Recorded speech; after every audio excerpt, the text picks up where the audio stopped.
오늘은 구원에 대해서 우리가 한번 생각해 보겠습니다. 구원, 우리가 지금 매주 주제별로 우리가 하나님의 말씀을 좀 서로 지금 듣고 있습니다. 그래서 구원에 대해서 우리 한번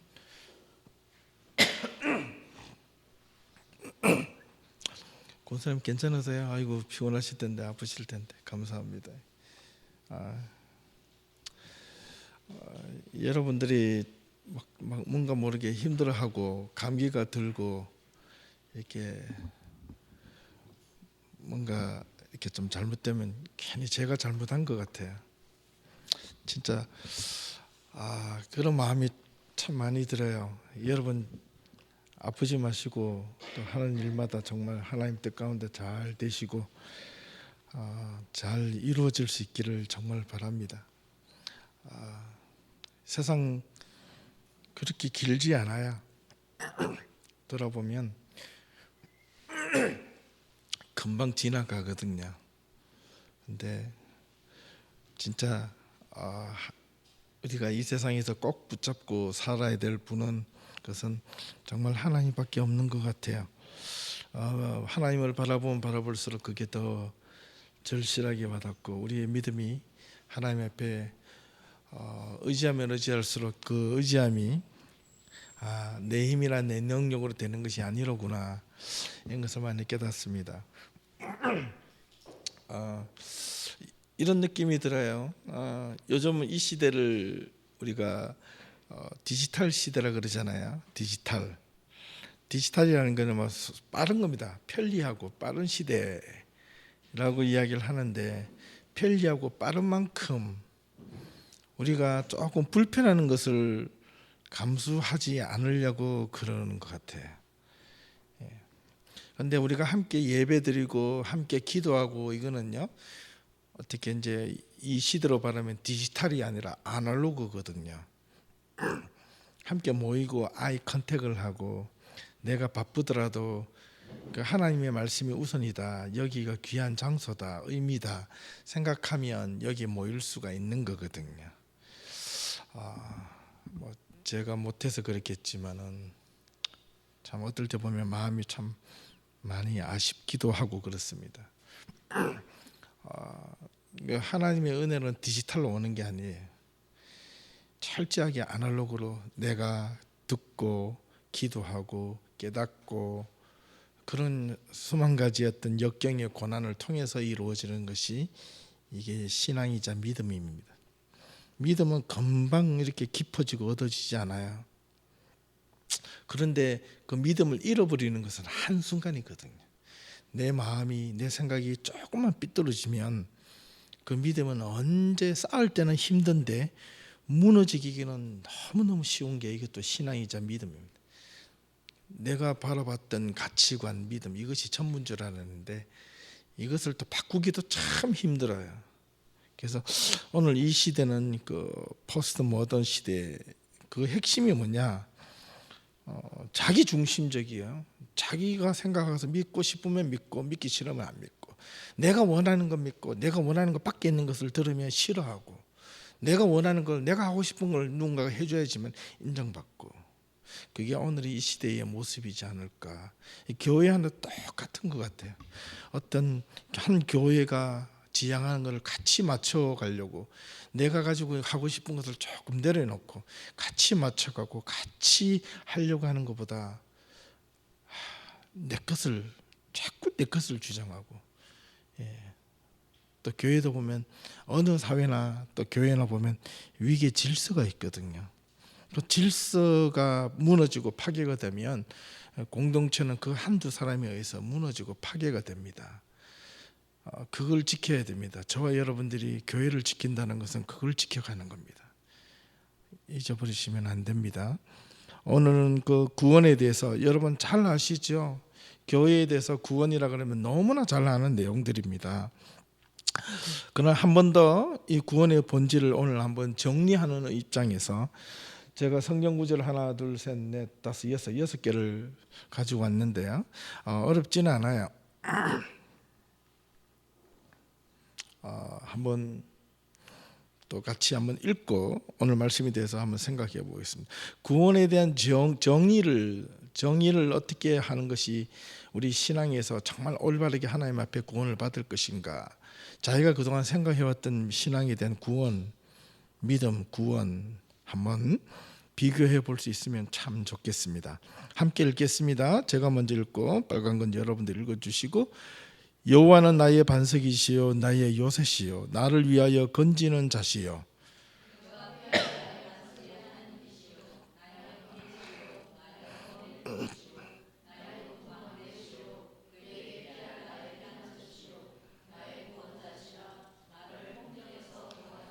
내가 찬송 받으실 여호와께 아뢰리니 내 원수들에게서 구원을 받으리로다.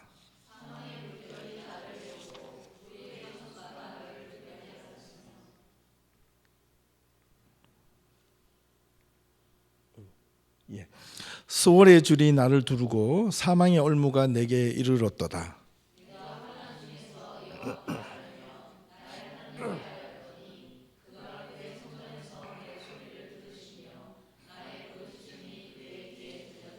예, 이게 주로 나의 반석이요 나의 요새시요 나를 위하여 건지는 자시요 이 이야기를 누가 가장 많이 했을까요? 예, 다윗이에요. 다윗이 참 이 고백을 많이 하거든요. 근데 나의 반석, 나의 산성, 나의 구원자, 나의 요새라는 말은요. 다윗이 힘이 있었음에도 불구하고 내가 뭔가를 할 수 있었음에도 불구하고 그 힘을 가지고 사용하기를 원하지 않으셨어요. 오직 하나님께만 힘이 있고 능력이 있다는 것을 드렸습니다. 때로는 우리가 살아가면서 어떤 사람이 참 미워요. 막 쥐어받고 싶은데 쥐어박지 못하는 그 마음이 얼마나 이게 분노가 가득하고 힘이 들지. 한번 탁 쥐어박고 돌아서면 참 괜찮을 것 같은데, 근데 참는 것에 대해서 그걸 하나님께 맡긴다는 것은 엄청난 인내와 정말 고통이 따르는 것 같아요. 근데 결국 돌아보면 그게 승리하는 거더라고요, 보니까. 그다음 시편 6편 4절 17편 13편 여호와여 돌아와 나의 영혼을 건지시며 주의 사랑으로 나를 구원하소서.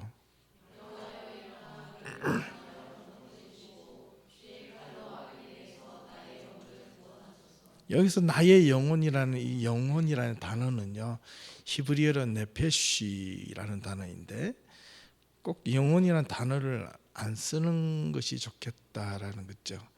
제가 네페시가 주로 어디에다가 적용되는 게 옳다고 그랬죠?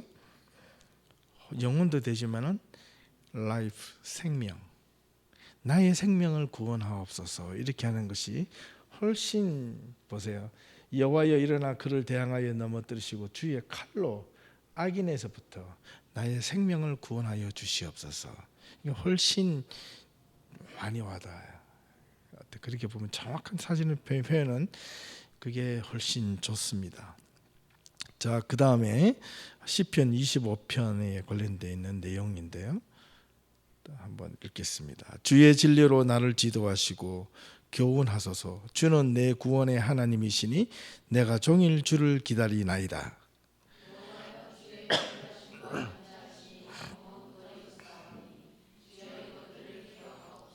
여호와여 내 젊은 시절의 죄와 허물을 기억하시 마시고 주의 인자하심을 따라 주께서 나를 기억하시되 주의 선하심으로 하옵소서.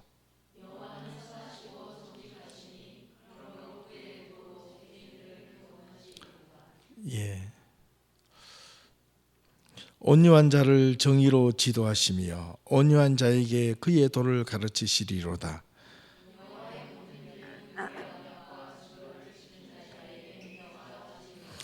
주님의 진리로 나를 지도하시고 내가 하나님의 말씀이 뭐냐면 진리인데요. 하나님의 진리로 나를 지도 가르치시고 또 교훈하여 주시옵소서. 깨닫게 하여 주시옵소서. 왜냐하면 주님은 나의 구원의 하나님이시기 때문에 그렇습니다. 그래서 구원의 하나님의 그 진리를 내가 종일토록 기다린다는 거예요. 그리고 주님의 긍휼하심과 인자하심이 처음부터 있어서 영원 전부터 있었사오니 하나님 이것을 기억하셔서 내 죄와 허물을 기억하지 말아 주시옵소서. 이 참 기가 막힌 회개의 고백인 것 같아요. 그 다음에 이제 오늘 뒷분에 보니까 그 온유한 자를 정의로 지도하시며, 온유한 자를 정의로 지도하시며, 이 악한 자를 정의로 지도하는 게 아니고요, 하나님의 온유한 자, 하나님을 말씀을 깊이 묵상하는 자, 그런 사람을 정의로 지도함을 받는다. 옳고 그름을 배우게 된다는 거예요. 이 온유한 자라는 표현은 누구에게 썼느냐면 구약 성경에는 누구에게 제일 먼저 썼는지 아세요? 예, 모세에게 썼습니다. 모세의 온유함이 지면의 모든 사람보다 승하더라. 모세가 그 아내가 죽고 나서 그 다음에 구스 여인, 쉽게 말하면 흑인 여자거든요. 흑인 여자를 자기의 아내로 이제 후처로 들이게 됐는데 모세의 형 아론과 누이 미리암이 막 비난했어요. 어떻게 하나님의 자손, 이 셈의 자손, 이 선민이 이방 여인과 결혼할 수 있습니까? 그래서 막 블레임을 했는데 하나님이 그들 앞에서 직접 어떻게 말씀하세요? 이 모세는 너희들보다 쉽게 말하면 100번 낫다, 이런 말을 한 거예요. 너희들이 아무리 뭐 옳고 그런 짓을 했더라도 모세가 너보다 100번 낫다, 이런 뜻입니다. 이 온유한 자를 정의로 지도하시며, 그 온유하다는 게 모세가 온유한 성격을 가졌느냐? 그렇지 않아요. 모세는요 성격이 좀 이렇게 다혈질 성격이었어요. 그래서 모세는 어떤 조금만 어떤 이렇게 그 불의를 보면 참지 못하는 성격이었고, 그 불의에 대해서 즉각적으로 대응할 줄 아는 그런 사람이었습니다. 근데 그런 자를 온유하다, 영어로 meek, 부드럽다, 순하다, 이거 말도 안 되는 이야기잖아요. 사람들은 어떤 가치 판단할 때 그 사람의 성격이나 행동하는 모습을 보고 저 사람 좀 아주 온유하다, 그 다음에 어떤 이 사람이 참 아주 성격이 뭐 또 다르게 말하면 지랄 같다 이렇게 표현을 하잖아요. 그 표현하는 것은 그 사람의 모습이나 행동을 보고 이야기하는데, 하나님이 그 사람의 모습과 행동을 보고 온유하다고 말하신 건 아니에요. 하나님의 모세를 보고 온유하다는 것은 하나님을 향하여 서 있을 줄 아는 자, 하나님의 말씀을 부드럽게 들을 줄 아는 자, 뭔가 틀어서 듣지 않고 하나님의 말씀을 진실되게 듣고 순종할 줄 아는 자, 그런 뜻이네. 그런 자를 하나님의 말씀으로 지도를 받으면 어떤 옳고 그름에 대해서 살아가게 되는 가치관이 있습니다. 많은 사람들이 옳고 그름에 대해서 자기가 덕이 있고 덕망이 있고 이웃을 섬기고 헌신한다 할지라도 이것이 없는 헌신과 섬김과 베품은요, 그건 어떻게 보면 가짜예요. 온유한 자에게 하나님의 도를 가르치신다고 분명히 그렇게 기록이 되어 있습니다. 여호와의 모든 길은 그의 언약과 증거를 지키는 자에게 인자와 진리다. 하나님은요 인자와 진리를 그에게 주시는데 어떤 자에게 주시냐면 모든 길이 언약 말씀과 그 말씀에 따르는 그 프루프, 나타나는 것들을 지키는 자에게 인자가 있고 진리가 따른다는 거예요. 우리는요 하나님 말씀 따르지 않고 하나님 인자와 진리로 다하게 해달라고 하니까 이게 우스운 거예요. 이게 가짜거든요. 오늘 이 시대에 단호하게, 오늘 찬양을 들으면서 제가 갑자기 마음이 막 서글퍼졌어요. 참 이 찬양이 가사대로만 우리가 살 수 있다면 이제 다시 복음 앞에 돌아설 때가 되었다. 왜 복음이 세상의 끝까지 거의 전파가 되는데 왜 세상은 점점 이 예수를 믿고 하나님을 믿는 사람이 줄어들까? 그리고 예수 믿는 사람이 보이지 않게 더 많이 타락을 하게 될까? 왜 세상 사람들로부터 손가락질을 받게 될까? 이거를 많이 생각을 해보셔야 된다는 거예요. 이유는 복음 앞으로 돌아오지 못하기 때문에, 복음이 아니라 교회에서 사람의 끌어당기려고 사람에게 세상의 비유, 세상에 가진 것을 끌어올려고 하니까 그런 거예요. 교회는 교회다워야 되거든요. 뭐가 교회다워야 되는가? 봉사하는 게 교회다워지는 겁니까? 남을 섬기는 거요? 이웃을 도와주는 것? 그건 세상에도 다 하잖아요. 교회가 교회다워지려면 첫 번째 복음으로 돌아와야 돼요. 그거밖에 없어요. 그런데 그 복음이 돌아오는 게 얼마나 힘든 줄 아세요? 이제 정말로 힘들어졌어요. 저는 이것만 생각하면 잠을 못 이루겠어요. 역사가 왜곡이 되고 현실이 무너지고, 엊그저께는 제가 어떤 목사님으로부터 전화를 받았어요. 그러면서 목사님한테 메일을 보내면 전화가 안 됩니다. 메일이 안 들어갑니다. 뭔데요? 그러니까 저는 지금 정당에서 활동하고 있는 목사래요. 한국 분인데. 그래서 어떤 정당? 무슨 당이래요? 그래서 그러신가요? 그러면서 그러면 목사님께서 왜 저한테 전화를 하셨나요? 이렇게 이번에 총선인데 투표를 자기한테 찍어달래. 자기 쪽으로, 자기 당에다가. 그래서 내가 그랬어요.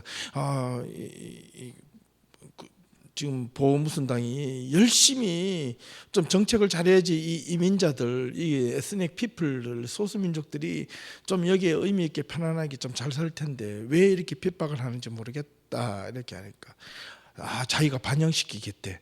그래서 내가 어떻게 반영시킬 건가요? 그러니까 위쪽으로 이야기하면 된대. 그래서 내가 물었어요. 목사님 그 위치가 어느 정도 됩니까? 그러니까 아무 소리 안 해. 그래서 내가 보수당 욕을 좀 했어요. 정신 차리라고. 그래요. 성경 읽을 게 두 가지가 더 있습니다.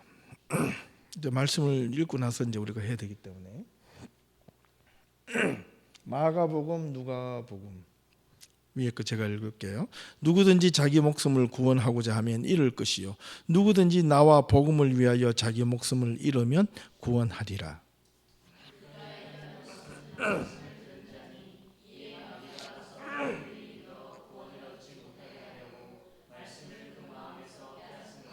아멘.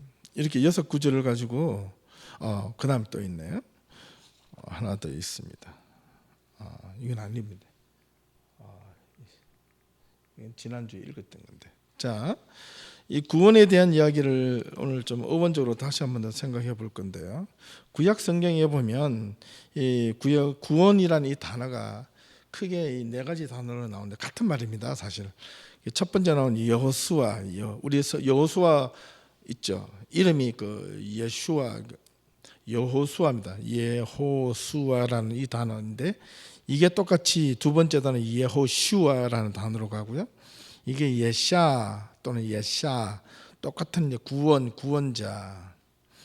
너희를 구원할 자이심이더라. 구원하여 주시옵소서. 구원이 우리에게 임하시옵소서 할 때 예샤 이런 말을 씁니다. 이 예샤가 또 여호슈아가 신약으로 놓으면 이예수스, 이 단어가 이 단어하고 똑같은 단어입니다. 구약의 여호수아가 신약으로 놓으면 예수라는 단어입니다. 하나님은 구원이시다. 신약 성경에는 또 구원이라는 단어, 소조라는 단어를 쓰고요. 소테르라는 단어는 명사입니다. 구원자. 또 같은 의미에서 나왔습니다. 소테리아, 또 구원, 예수스, 하나님은 구원이시다 이런 뜻입니다.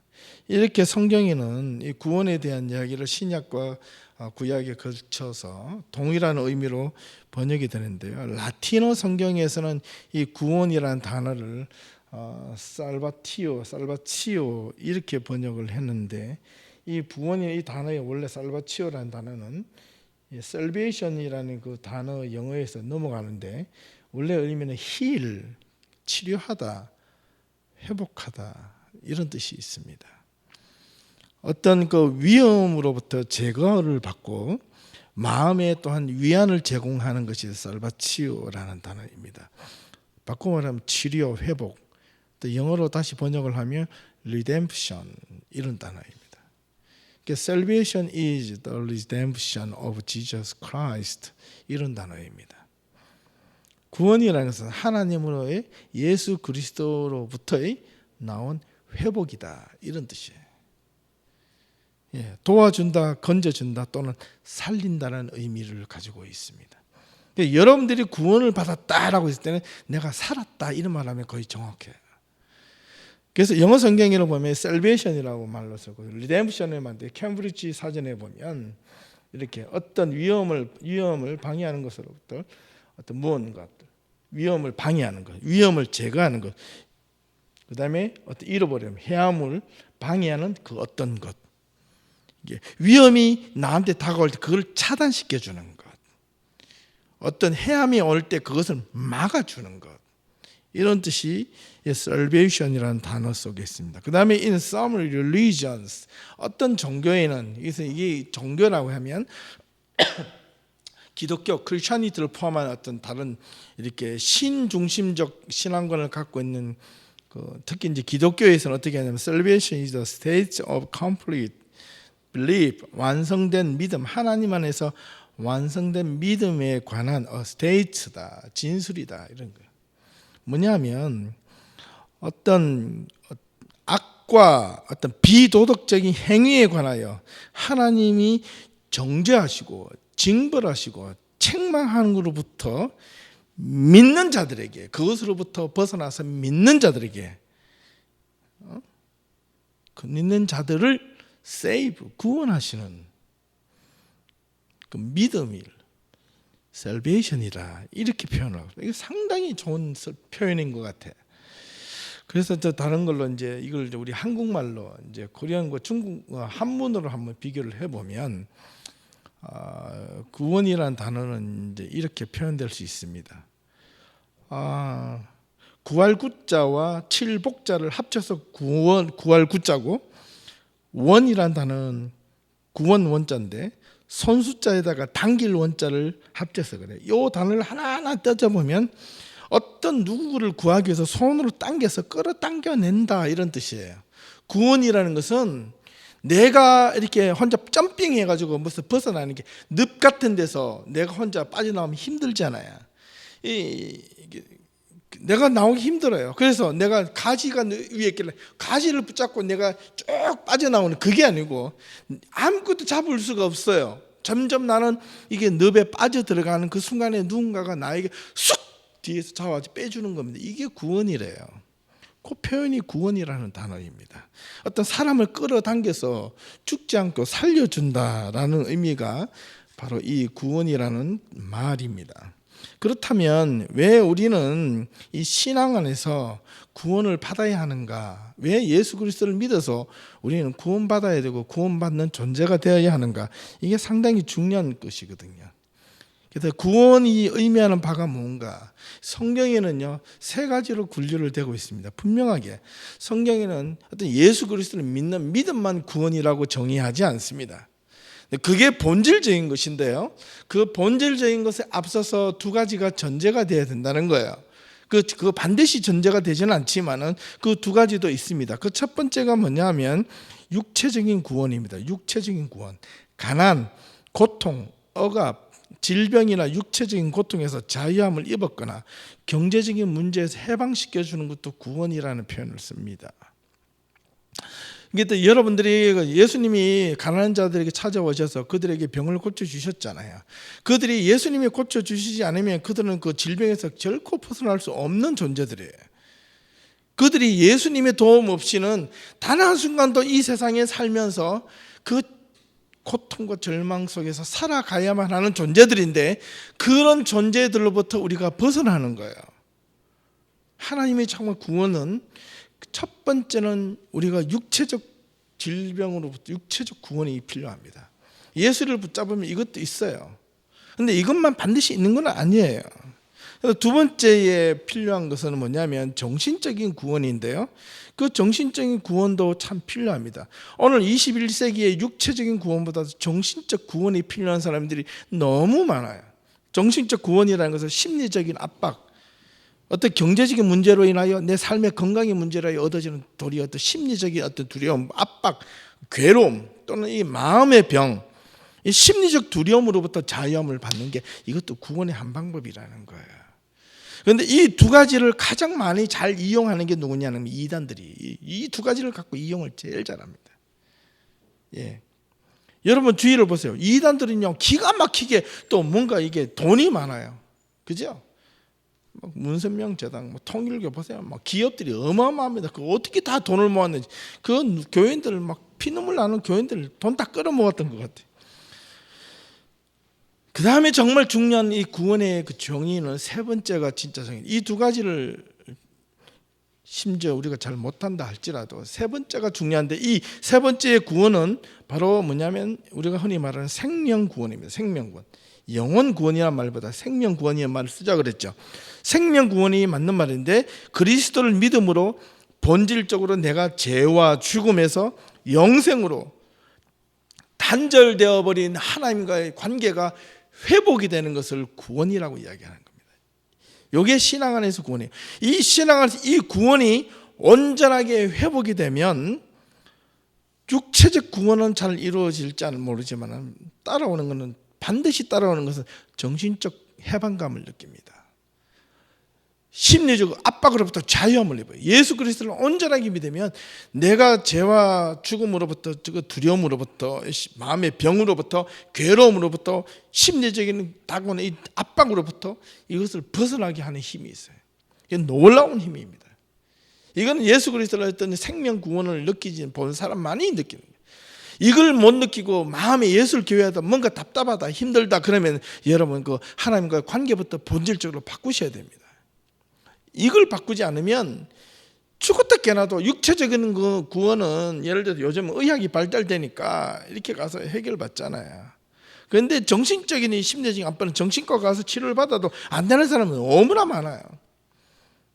한국에서 제가 같이 있었던 그분은 정신과 의사인데 그래요. 예, 약물로 치료할 수 있는 게 있고 안 되는 게 있다는 거예요. 근데 사람은 어디에서 자꾸 휩쓸리냐면 육체적으로, 정신적으로, 심리적 압박을 받는 데서 뭔가 해결책을 금방 주는 것처럼 생각하는데 결코 그렇지 않습니다. 우리가 잘 생각, 고민을 많이 해보셔야 돼요. 저와 여러분들이 하나님 앞에 신앙으로 접근하고 사람들에게 위로가 줄 수 있는 가장 중요한 것은, 우리는요 첫 번째, 두 번째, 세 번째로 올라오는 것이 아니라 그리스도인들은 거꾸로 세 번째, 두 번째, 첫 번째로 올라가는 거예요. 이 과정이 필요해요. 이건 잘 보셔야 돼요. 그 다음 두 번째, 왜 우리는 구원을 받아야 하는가에 대한 이야기가, 예수 그리스도를 믿는 신앙 안에서 그렇다면 참된 구원이란 도대체 뭐냐, 이게 필요하겠죠. 참된 구원이 뭐냐, 그거는 죽음과 그에 따른 모든 악과 고난에서 해방되는 것이 구원인데, 이게 이제 그리스도 안에서 예수 그리스도를 믿는 그 본질적인 이유가, 그건 단지 육체적인 구원, 어떤 갑자기 내가 가난하게 살았다가 막 잘 살게 되는 것, 정신적인 구원, 내가 어떤 심리적 압박에서 해방돼서 이제는 정신적으로 편안한 상태, 이거 아니고, 정말 예수 그리스도 믿는 믿음 안에서 참된 구원은요, 내가 비록 육체적으로 가난하고 육체는 시들지라도, 내가 날마다 어떤 세상으로 인하여 핍박을 받아 정신적으로 고통스러워할지라도, 뭔가 괴로워할지라도 그 괴로움이 나로 인하여 얻어지는 괴로움이 아니라 십자가를 향하여 다가서는 괴로움임을 느끼면 거기에서 진정한 자유를 얻게 된다는 거예요. 하나님으로부터 능력을 얻게 돼요. 그게 구원의 기쁨이라는 거예요. 내가 오늘 지금 힘들게 살아도 이게 힘든 것이 아니에요. 견딜 수 있는 능력을 갖게 하는 거예요. 하나님의 말씀을 듣고 살아가는 힘을 얻게 하는 거예요. 이건 놀라운 거예요.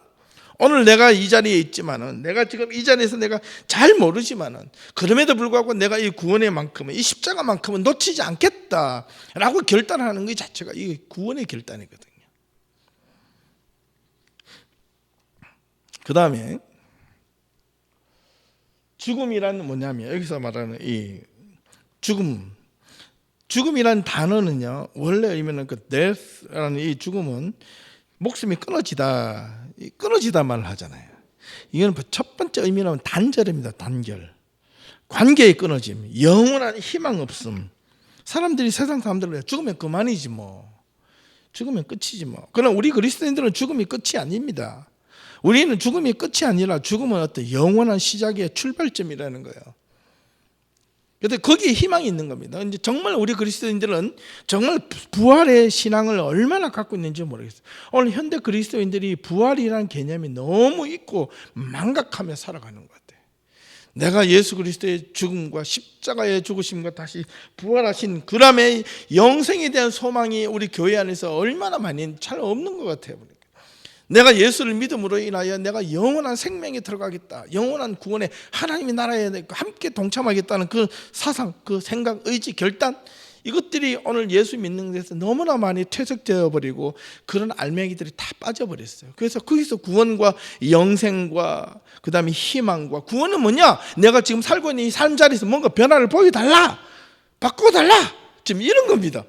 예수를 믿는데 이 믿음이 내가 지금 고통당하는 이 삶을 지금 육체적 구원, 정신적 구원을 바꿔달라, 이겁니다. 그럼 내가 믿겠다는 거예요. 이게 오늘날 현실의 삶이에요. 많은 이단들은 거기에서 넘어갑니다. 많은 신앙인들은 거기서 다 무너져 버립니다. 그런데 예수 그리스도를 실로 진짜로 믿는 것은 그걸 기적과 이적을 믿는 것이 아니라 말씀을 믿는 거예요. 예수께서 행하셨던 그 행위, 그 십자가, 죽음, 구원, 부활, 이걸 믿는 거예요. 이걸 믿을 때 진짜 우리에게 산 소망이 있고 영생이 있는데, 우리는 그걸 놔두고 엉뚱한 것을 믿고 있는 거야. 이 기독교가 더 이상 기독교가 아니죠. 그런 복음이 선포되어져야 되는 거예요. 복음이 다시 세워져야 되고 선포가 되어져야 된다는 거예요. 이건 얼마나 중요한지 몰라요. 참 외람된 이야기지만은 여러분 마음만 먹으면 설교 들을 수 있죠. 들어보세요. 좋은 설교라는 분들 들어보세요. 한 10가지 중에 6, 7가지는 십자가가 없어요. 십자가가 없고 예수의 부활이 없고 그 다음에 복음이 없고 말씀대로 살아가자, 따라가자, 이게 없어요. 말씀대로 따라가자고 하는데 어떻게 따라가? 여러분, 축복이 임할 줄로 믿습니다. 육체적으로 변화될 줄로 믿습니다. 하나님을 믿는 사람들은 반드시 기적과 이사가 일어납니다. 뭘 일어나요? 아니거든요. 우리의 진짜 이적과 기사는 뭐냐면 내가 예수 그리스도를 믿는다는 이 자체가 기적이거든. 오늘 같은 이 세상에 여러분들이 이 자리에 오늘 저녁에 나온다는 것 자체도 기적이에요. 내가 보니까 권사님 아프신데 나오는 것 자체가 기적이에요. 정말 기적이에요. 제가 정말 지난주 주일날 설교를 드렸잖아요. 그러면 한 명이라도 더 나올 줄 알았는데 똑같은 분들만 나왔어요. 뭐라 그랬죠? 예. 금요일날 3시간 4시간 그 일한다고 필요하죠. 일도 해야죠. 꼭 해야 되죠. 그러나 그것이 꼭 내가 거기서 벌어봐야 얼마나 더 벌겠습니까? 정말 필요한 사람들도 있어요. 그 일을 해야 되는 사람들도 있고. 자기가 교회 안에서 맡은 신분, 직분, 직책, 이거를 소홀히 하는 것은 하나님을 무시하는 겁니다. 내가 지켜야 될 자리를 지키지 못한 거, 이거 교회를 무시하고 목사를 무시하는 게 아니라 하나님을 무시하는 거예요. 자기가 옳다고 생각하는 거거든요. 자기 지금 목숨이 달렸는데 하나님보다 더 급한 게 어디 있습니까? 이렇게 생각하면 안 올 수가 없어요. 그러니까 마음이 안 드니까 안 오는 거예요. 바쁘다는 건 엄격히 말하면, 이러면 또 제가 너무 극단적일 수 있는데, 어떻게 보면요, 열의 9은요 1, 2 명은 있어요. 정말 있어요. 정말 오지 못할 사정이 있어요. 몸이 앞에서 못 오신 분도 있어요. 부득이하게 못 올 수 있는 사람이 있어요. 그러나 그 외에들은 마음만 먹으면 다 올 수 있어요.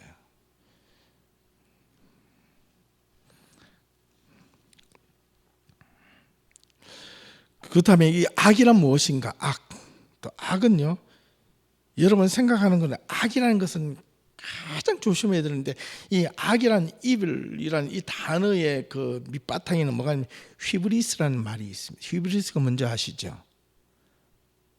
교만입니다. 교만. 하나님이 사탄을, 마귀를 정죄할 때 마귀가 그 실체가 뭐냐면 교만이거든요. 하나님 앞에 교만하는 사람처럼 하나님 앞에 버림받는 사람은 없습니다. 예. 그래도 모든 신학자들이 죄라는 것을 설명할 때 반드시 끼워 넣는 게 이 교만이라는 단어를 끼워 넣습니다. 죄 가운데. 그 다음에 질투입니다. 질투. 사탄이 아담과 하와가 하나님과 관계를 잘 맺고 있는데, 문제가 없는데 와서 의심하게 만들죠. 유혹시키죠. 넘어뜨리게 만들지 않습니까? 이게 정말로 조심해야 될 겁니다. 여러분들 가장 잘 들으셔야 될 게 있는데, 여러분들의 제일 먼저 이 악은 죄를 짓게 되는데, 이 죄는 악의 몇 번째 단계에 있는가라고 이렇게 생각을 해보니까 한 적어도 네 번째 단계, 마지막에 죄로까지 이어지는데 세 번째 단계에서 악이 나타나는데, 그 악이 나오기 전에 두 가지 전제되는 상태가 있어요. 그 첫 번째를 보시면 유혹입니다. 유혹이 딱 오면요, 그 유혹을 억셉트를 하면 내가 교만해져요. 아주 교묘하게 교만해져요. 그 교만이 악의 행동으로 나오는 겁니다. 거룩한 척하고 가장한 척해서 악의 행동의 모습으로 나와요. 섬기는 그 척하면서 그게 악의 행동이 나온다니까요. 여러 번 반복하지만 예수님이 십자가 못 박혀 돌아가실 것을 베드로는 말리고 싶었어요. 그 진심은 본심이었어요. 진심이었는데 예수님 왜 그를 향하여 베드로의 진심을 알아주지도 못하고 사탄아 물러가라고 이야기했느냐면, 자기는 진심이었을지 모르겠지만 그 진심 밑바닥에서 베드로는 왜 예수님을 가지 말라고 했을까? 정말 겉으로는 예수님이 그래 하시면 안 됩니다. 예수님 생각한 것처럼 보여지지만은 베드로의 그 밑바닥에는 뭐냐면, 당신이 없으면 나 어떻게 합니까? 이겁니다. 그렇죠? 맞죠? 예수님, 내가 당신을 3년 동안 따랐는데 갑자기 죽어버리다니요? 말도 안 되는 소리 하지 마세요. 가시면 안 됩니다. 이거거든요. 오늘 이처럼 이런 보이지 않는 자기의 내면에 자기의 교만을 숨겨놓고 누구를 위하는 척하는 그런 신앙은요, 하나님이 보시는 거거든요. 하나님이 아시는 거거든요. 우리는 그 껍데기를 보고 사람들을 판단을 많이 하는데, 그 껍데기를 보고 판단하시면 안 되고 중심을 보고 판단을 하셔야 돼요. 그럼 그 행동이 보여요. 아무리 착한 행동이 돼도 그 중심이 보인단 말이에요. 그 중심을 한번 푹 찔러 보세요. 두 종류의 반응이 있습니다. 나와서 자복하는 부류가 있고, 또 하나는 얼마나 갈기갈기 날뛰는지 몰라요. 여러분 그걸 보셔야 돼요. 그걸 보셔야 돼요. 하나님 앞으로 나오는 자는 구원함을 받는 거예요. 갈기갈기 날뛰는 자는 자기 속마음이 들켰거든요.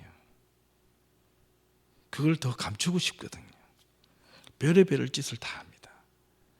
이게 오늘의 현실이에요. 오늘의 신앙인들의 모습이고 우리의 모습이고 이 나의 모습이거든요. 이걸 내려놓는 연습을 할 때 하나님 앞에 구원의 길로 가까이 가는 거예요. 이걸 잊어버리시면 절대로 안 됩니다.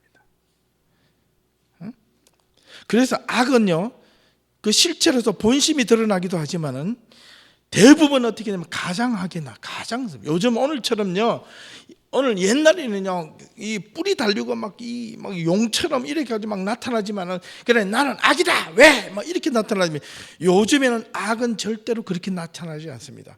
절대로 사탄은요 I am 사탄 이렇게 하지 않습니다. 절대로 가장을 합니다. 가장되는 것인데 우리가 어떻게 무엇으로 분별을 할까요? 분별을 해야 되거든요. 그 분별할 수 있는 기준이 뭔가요? 이걸 배우고 이걸 따르고 이걸 알아야 되는데 우리는 이걸 놓치며 살아가는 거예요. 그냥 보이는 대로 이것이 다 좋다고 하면 우리는 다 정말 성경이 말하는 넓은 길로밖에 가지 않는 겁니다. 여러분, 우리는 참 그런데 우리 자신의 신앙을 꼭 지킬 수 있어야 돼요. 그 다음 네 번째 하는 현상이 어떤 거냐면, 이 악은요 가장된 모습으로 나오는데, 겸손, 헌신, 섬김 이런 걸 가지고 특히 교회 내에서 너무나 많이 나타나는데, 교만으로 이것이요 속에는 교만이 가득 차 있는데 겉으로는 겸손, 섬김, 헌신 이런 걸로 나타나요. 이것을 분별할 줄 아는 것이 이게 신앙인의 자세예요.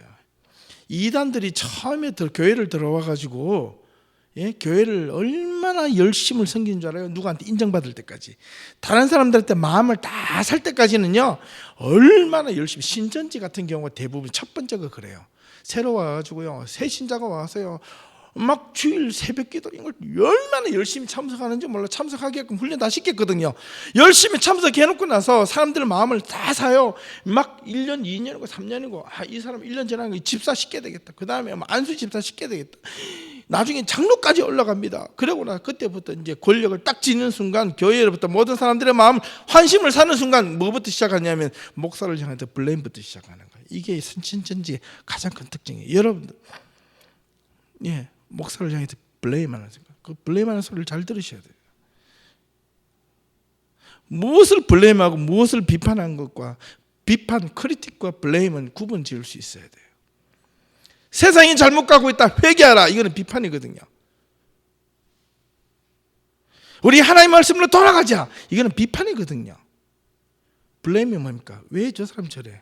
저런데 내 마음에 안 든다, 이거거든요. 블레임은요, 내 마음에 안 든다, 이거거든요. 여러분, 그런 사람들을 조심하셔야 돼요. 정말 조심하셔야 돼요. 그런 사람들 신앙을 여러분들 자신으로부터 꼭 지킬 수 있으셔야 돼요. 그 다음에 구원에 대한 조금 빠르게 하겠습니다. 구원에 대한 성경적 정의가 있는데, 두 번째 성경적 정의에서는 뭐냐, 인간의 궁극적인 문제를 해결하기 위해서 구원이라는 것이 하나님이 갖고 오셨다. 창세기를 하고 있죠. 창세기에서는요, 여러분 그 창세기에 잘 보시면 돼. 하나님은, 유대 랍비들은 어떻게 해석을 하냐면, 하나님은 원래부터 인간은 죽을 존재로 죽는다, 이걸 딱 선포를 해놓고 창세기부터 시작하는 거예요. 태초에 하나님이 천지를 창조하셨다. 그리고 그 다음에 나오는 말이 뭐예요? 땅이 혼돈하고 공허하며 흑암이 수면 위에 있고 깊음 위에 있고 하나님의 신이 수면에 운행하시니라. 이 단어가 뭐냐면, 아직 그 말 자체가 이미 유대랍비들은 그 자체가 혼돈과 공허라는 이 단어가 불모지라는 거예요. 인간이 죄를 짓고 난 그 상태가 불모지요, 공허하며 혼돈스러운 그 삶 속에 놓여져 있다. 그걸 선포를 해놓고 시작하는 거예요. 세상을 창조하셨는데 그 세상이 창조된 모습이 공허하고 혼돈하다, 이거는 죄 가운데 이미 빠져 있다, 이걸 선포하고 나서 그 다음에 하나님이 사람을 들어가지고 사람의 심리적 상태를 이제 이용을 하는 거예요. 갖고 오는 거예요.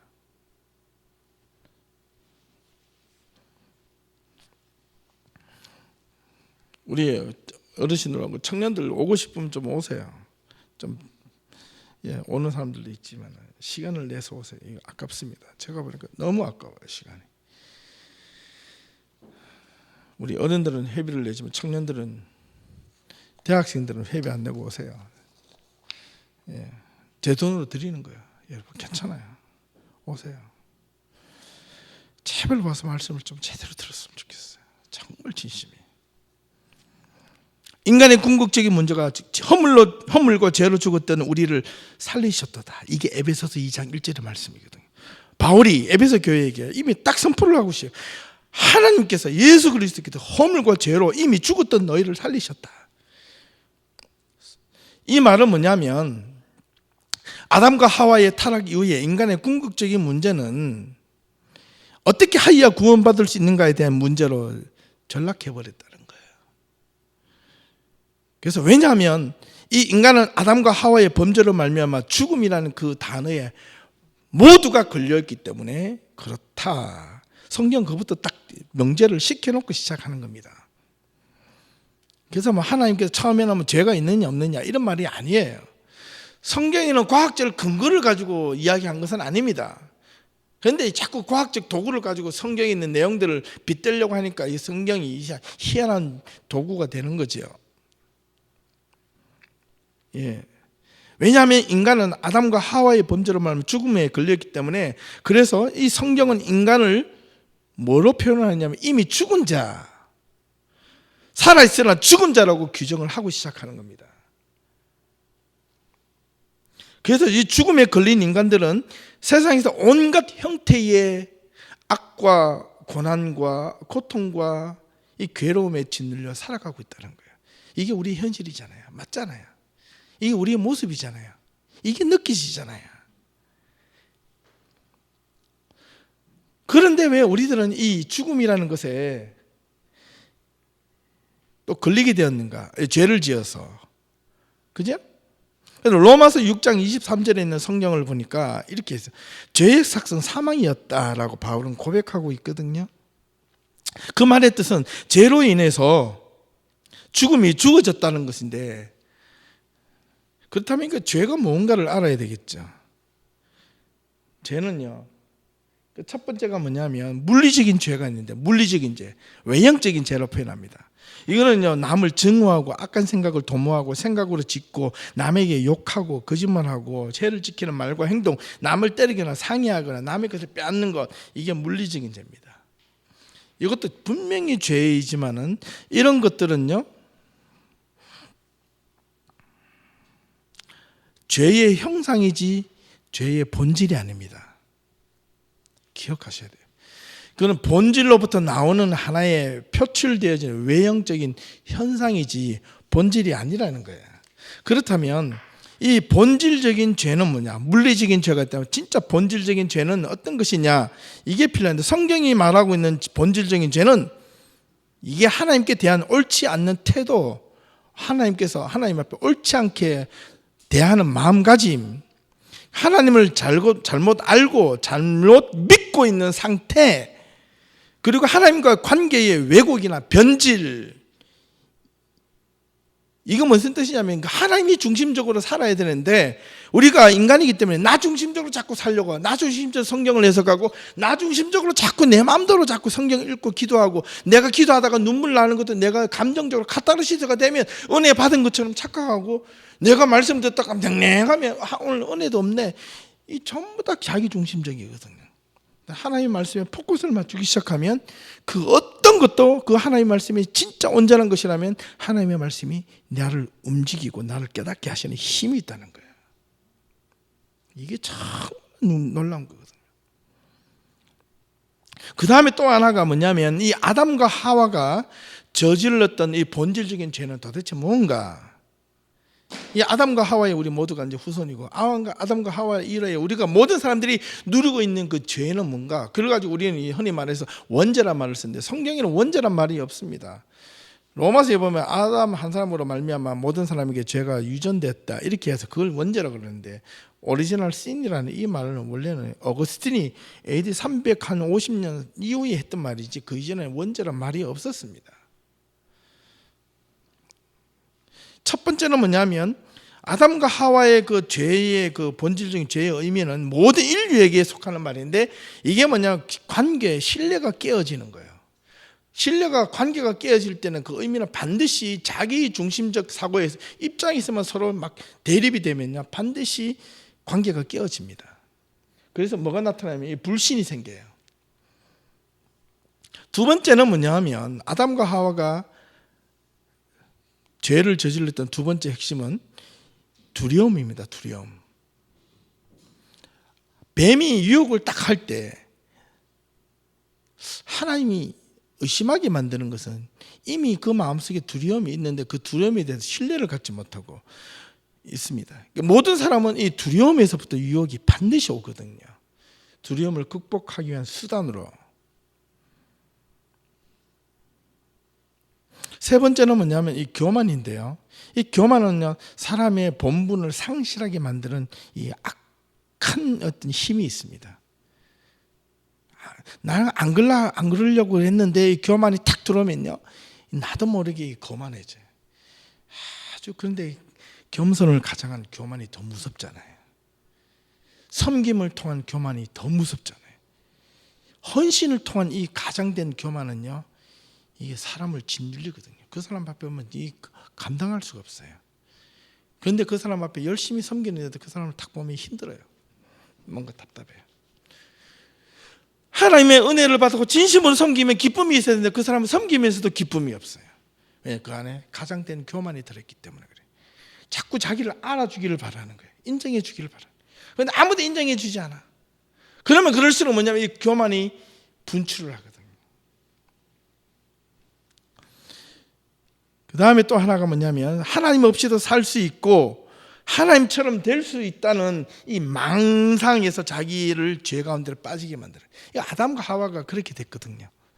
그죠? 아담과 하와가 이 죄를 지은 큰 의미는 여기에 다 있는 겁니다. 오늘 이야기를 우리 창세기 오시면 잘 들으시 다음 주에 엄청난 도움이 되실 겁니다. 아시겠죠? 예, 엄청나게 도움이 되실 거예요. 성경 단어 하나하나 이해할 때 왜 제가 이 말을 했느냐면 다음 주에 목요일로 오시면 빵 하면서 깨달으실 수 있을 거예요. 아마 반복이 되는 경우도 있을 거고. 그 다음에 또 하나는 구원에 대한 신학적인 정의가 있는데, 신학이라는 것은 학문이 아니에요. 체계적인 어떤 설명인데, 첫 번째가 그렇다면 우리가 구원을 받아야 하는 이유가 있습니다. 뭐냐?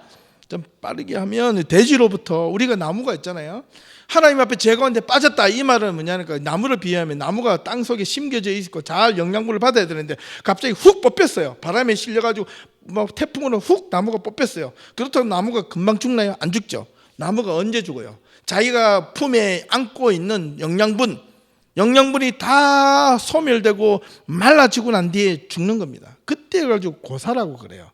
처음부터 죽지는 않아요. 절대 나무 뽑혔다고 해서. 그렇죠? 예. 여러분들 장미를 이게 뿌리에다가 탁 잘라가지고 꽃병에 넣으면 이게 물이 막 한동안 올라오죠. 그렇다고 이 장미가 언제까지 피지 않습니다. 왜? 그 물을 먹을 수 있는 한계점에 도달할 때 그때부터는 이 장미가 떨어집니다. 왜? 자기가 영양분을 물과 함께 소비할 수 있는 자기 내장되어 있는 이미 그 줄기 속이나 그 뿌리 속에, 꽃 속에 들어있는 영양분이 물과 함께 소진이 되었을 때, 그 영양분이 소진이 되면 물이 아무리 가라져도 꽃이 시들게 되어 있어요. 우리의 인간들은 많이 오래 살아봐야 이 100년 꼬작인데, 이 100년이라는 시간이 우리가 하나님으로부터 동떨어져서 우리가 메마른 곳에서 살면 우리의 힘으로 한 100년 정도를 살 수 있을지 몰라. 자기 마음대로 살 수 있을지를 몰라. 권력과 돈과 힘으로 살 수 있을지 몰라. 그러나 그 권력과 돈과 힘이 나이가 70, 80이 되면 다 떨어지는데, 왜 이 정치인들이요? 왜 돈 많은 사람들이 죽을 때까지 이 권력을 놓지 않으려고 하고 돈 있는 사람들이 그 죽을 때까지 돈을 붙잡으려고 하느냐 하면 그게 하나님보다 더 크게 보이거든요. 근데 하나님을 두려워하면 그걸 놓을 줄 알아요. 자기의 정치를 정직하게 할 줄, 제대로 할 줄 알고, 세상이 아무리 악한 모습으로 온다 해도 정도를 가게 돼 있어요. 하나님을 두려워하면, 돈을 무서워하지 않고 하나님을 무서워하면, 돈 빼앗긴 것을 무서워하지 않고 내가 권력을 빼앗기는 것을 무서워하지 않고 하나님이 나를 어떻게 하실까? 이걸 두려워하면 내 삶과 행동이 거룩해지고 정직해질 수밖에 없어요. 그래서 온유한 자는, 정직한 자에게 하나님께서 그의 진리와 무엇을 가르친다? 도를 가르치는 거예요. 그게 이제 제가 말씀드리는 방금 이 말입니다. 돌아보면 이 온갖 죄의 실태 때문에 사람은요, 서로 싸우고 상처 주고 증오하고 미워하고 분해하고, 분해라는 게 서로 막 이간질시켜서 갈라지게 만들고, 그것을 인하여 또 두려워하고 또 삶의 회의를 느꼈다가 또 하나님 앞에 찔끔 나와가지고 눈물로 뭐 회개한답시고 했다가 회개가 또 싹 지키면 깨끗한데 다시는 안 그래야지 싶다가도 언제부터 모르게 다시 교만이 들어오면 또 악을 저지르고, 이 고난의 그림자가 악순환이 된다는 거예요. 왜 그렇게 하느냐? 하나님을 믿는 사람들이 왜 그렇게 하느냐? 그렇기 때문에 인간이지. 아니요? 그럴수록 더 우리 자신을 지킬 수 있어야 되는, 이 모든 인간은 본질적으로 타락하고 하나님과 분리되었고 단절되어 버린 인간의 죄성 때문에 그런 현상이 나타난다는 것을 전제를 하는 겁니다. 예. 그 다음에 우리가 좀 봐야 될 것은, 하나님과 단절이 결국은 인간과 인간 사이를 가로막는, 개인과 개인, 집단과 집단을요 서로 싸우게 하고 분열시키게 하는 가장 큰 도구가, 제일 먼저 그 원인은 하나님과의 단절된 이 관계 때문에 그렇다, 이제 이겁니다. 그렇다면 이제 거의 다 끝났는데요, 인간을 스스로 구원할 수 없는 존재, 이게 고백이 되어야 됩니다. 우리 그리스도인들은 이게 먼저 고백이 되어야 되고, 그러면 구원과 복음의 관계는 뭔가, 이걸 좀 알아야 되는데, 이전에 허락하신 율법은 인간이 다 지키지 못했어요. 성경으로 말하면 하나님께서 우리에게 말씀을 지키라고 해주셨던 이 율법이 있었는데, 율법을 인간이 다 못 지켰다는 겁니다. 못 지키기 때문에 그 율법을 지키지 못하는 인간의 어리석음 때문에 하나님 직접 그 관계가 단절되어서 하나님이 이 땅에 내려오셨다고 그랬잖아요. 그게 성육신 사건이라고 그랬잖아요. 그게 은혜라는 거죠. 율법이 구원의 도구는 될 수가 있으나 인간이 연약하여 완성할 수 없는 것임을 인간 스스로 한계를 고백하고 하나님의 긍휼하심과 하나님의 은혜를 소망하는 것이 믿음이요. 그걸 소망하는 것이 믿음이에요. 바라는 것이 믿음이라는 거예요. 그리고 그것이 믿음의 대상은 오직 누구냐? 제일 우선적인 것은 예수 그리스도. 예수 그리스도 그 십자가, 그걸 반드시 기억을 하셔야 돼요. 여러분, 저와 여러분들이 이걸 빼주면 기독교 신앙은 퇴색되거나 왜곡이 되어버립니다. 그분은 바로 소테르, 그분은 바로 뭐냐면 구원자라는 거예요. 거기에 구원자의 개념이 들어갑니다. 십자가에서 죽으시고 부활하신 예수 그리스도, 그분이 소테르, 우리의 구원자이시라는 거예요. 인간의 구원, 죽음에서 영생으로 결코 인간의 윤리나 도덕이나 여러 가지 종교의식과 선한 행위로 인하여 죽음의 고통에서 결코 벗어날 수 없는 것들, 이것이 바로 구원의 본질이라는 거예요. 그러니까 구원을 얻기 위해서 반드시 전제되어야 되는 게 뭐냐면 복음이에요. 복음. 복음을 갖기 위해서는 복음을 받아들이면 그것은 믿음이라고 그러는 거고. 여러분 구원받기를 원하십니까? 예수를 바르게 믿으십시오. 그러면 구원을 보입니다. 여러분의 구원이 보이는 거예요. 그 다음에 이제 다시 한 번 더 거꾸로 돌아가서, 그렇다면 복음이라는 것이 무엇인가? 이게 우리가 좀 필요한데, 이 복음이라는 이 가스펠, 이 유앙겔리온이라는 유앙겔리온이라는 것이 굿뉴스거든요. 복된 소식이에요. 기쁜 소식이에요. 이 복음이라는 것은 하나님께서 예수 그리스도를 통하여 우리에게 구원하셨다는 복된 소식, 이것이 유앙겔리온, 이게 복음이라는 건데, 인류의 죄를 대신 십자가에서 죽으시고 우리를 대속의 제물로 예수 그리스도가, 하나님이 직접 죽으시고 우리가 구원할 수 없으니까 하나님이 죽으시고 다시 살아나신 그 십자가와 부활의 사건을 인간이 가지고 있는 아까 설명 쭉 했던 그 죄의 상태, 본질, 현상들을 다 십자가 밑에 묻어버리고, 네가 나를 믿고 내가 나를 온전히 말씀을 믿고 따르면 내가 너를 그거로부터 자유하게 해주리라, 해방시켜 주리라. 네가 가지고 있는 육체적 구원, 오케이. 그 다음 네가 가지고 있는 정신적 구원, 오케이. 그리고 궁극적으로 네가 영원토록 나를 믿느냐, 오케이. 영원한 구원의 자리로 내가 너를 인도하겠다. 이게 예수님이 약속하신 말씀이에요. 가난한 자들에게는요, 육체적 구원이 예수님을 통하여 다 이루어졌어요. 예수님을 만난 자들마다, 예수님께 매달리고 옷자락을 붙잡는 자마다 예수님이 그들을 거절하지 아니하시고 그들을 구원시켜 주셨잖아요. 귀신 들려있는 자가 뭡니까? 정신적인 고통이지 않습니까? 자기 몸을 해하는 자에게 예수님이 귀신 들린 자를 향하여 나가라 귀신아, 나갈 때 그의 갖고 있는 정신적으로 억압받고 있는 이 정신적 고통이 있으니까 자기 육체도 막 해하는 그 정신적 억압에로부터 예수의 말 한마디, 말씀 한마디가 그들을 살리신 거예요. 이게 정신적 구원. 그러나 그들이 궁극적으로 그들은 어디를 향해서? 영원한 생명 구원을 얻기 위해서 예수님, 그리고 예수님께서 그들에게 복음을 전해주시면서 나를 믿는 자는 영원히 죽지 아니하리라. 나를 믿는 자는 죽어도 살겠고 무릇 살아서 믿는 자는 어떻게 해요? 영원히 죽지 아니하리라. 아멘. 이게 우리에게 구원이자 복음입니다. 이게 오늘날 너무 많이 잃어버리고 퇴색되어져 버렸다는 거예요. 이게 기독교의 근본적인 사상이에요. 구원은 복음을 받아들이고 믿음으로 고백할 때 일어나는 하나님의 놀라운 은총의 사건입니다.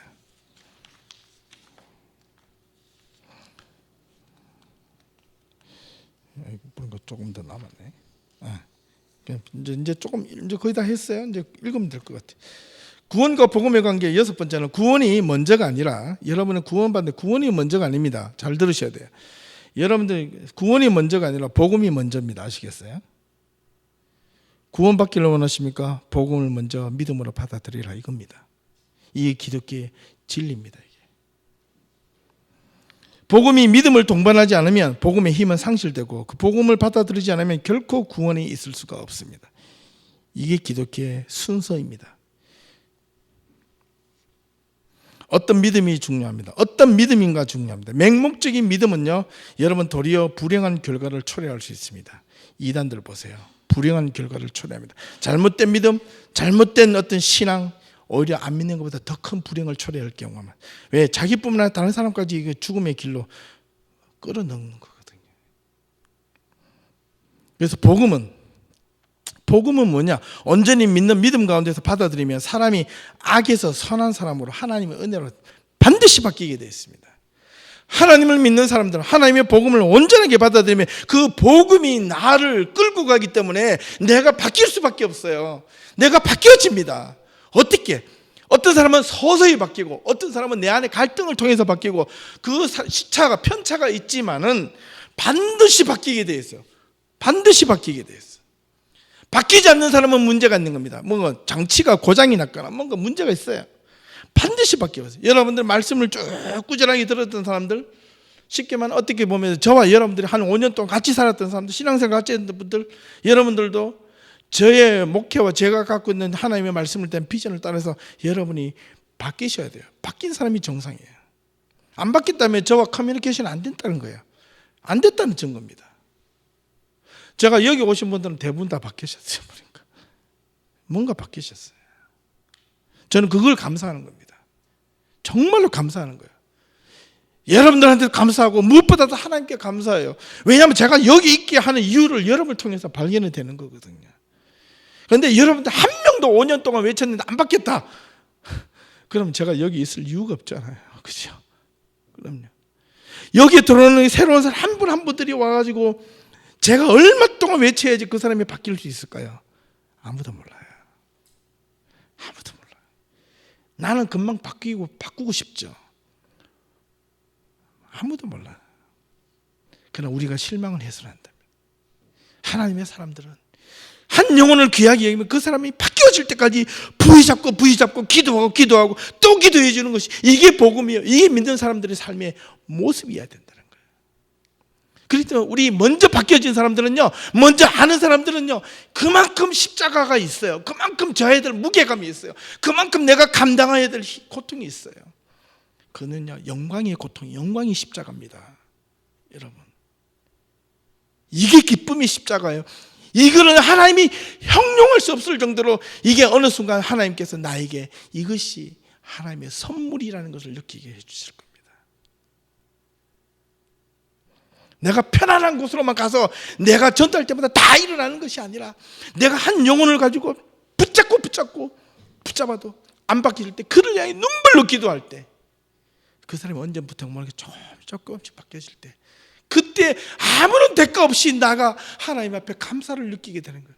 내가 그에게 쏟아부었던 시간, 물질, 그 다음에 정성 생각하면 그 사람이 한 1000명 정도는 바뀌어져야 되는데 한 명이 겨우 바뀔까 말까 하는 이 상태로 돌아오는 거예요. 근데 거기에 얻어지는 그 하나님을 향한 그 기쁨, 이게 나를 들어서 사용하시는 하나님의 능력, 거기서 발견하는 거예요. 우리는 그 십자가를 붙들어야 됩니다. 아멘. 여러분, 붙잡으십시다. 여러분, 복음은 온전히 믿는 하나님 은혜로 바뀌어지는데, 내가 아직 내 안에 쓴뿌리가 있으면요, 먼저 회개부터 하셔야 됩니다.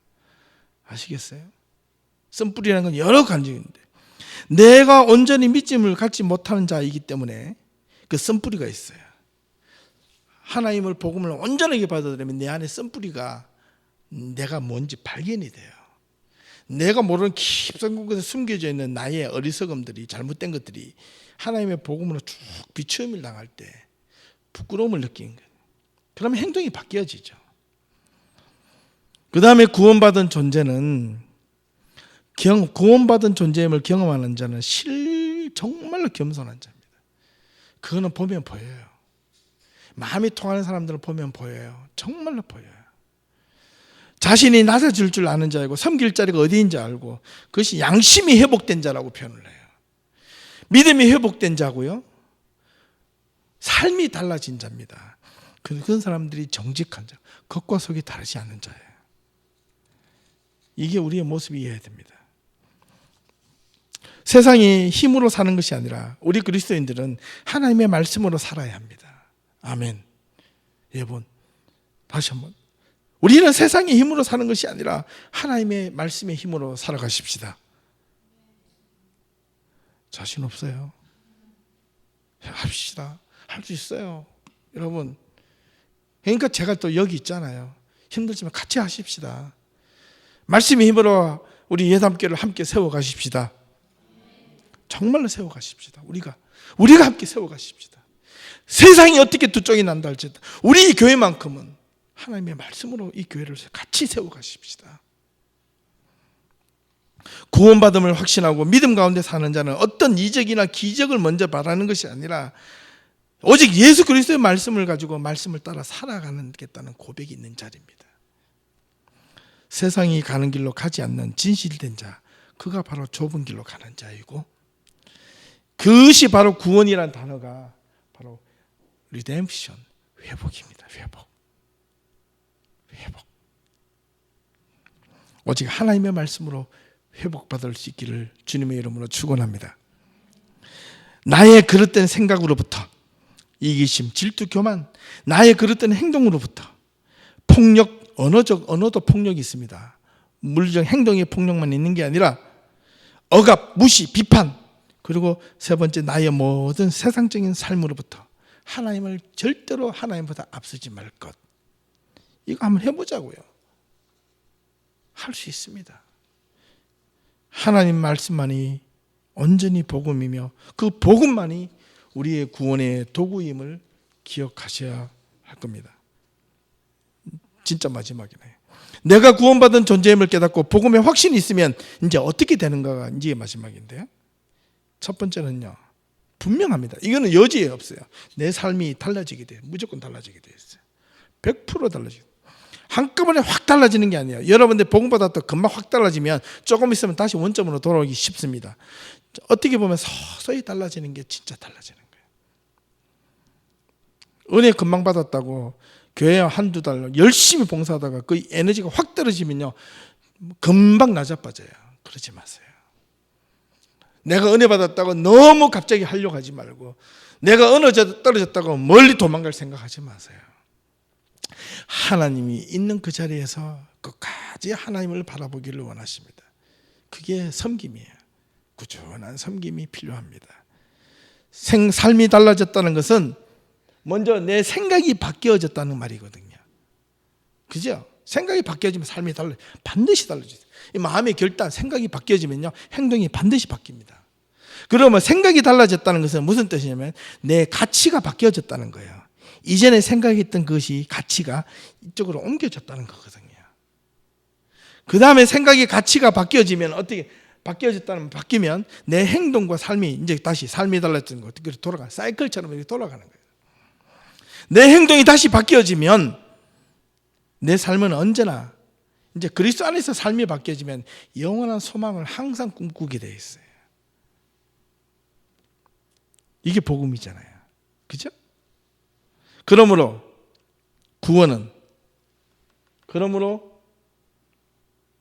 구원은 예수 그리스도를 믿는 믿음으로, 복음으로 말미암아 이루어지는 삶의 전인적인 회복. 이 전인적인 회복이 무엇일까? 여러분 놀랍습니다. 이걸 아셔야 됩니다.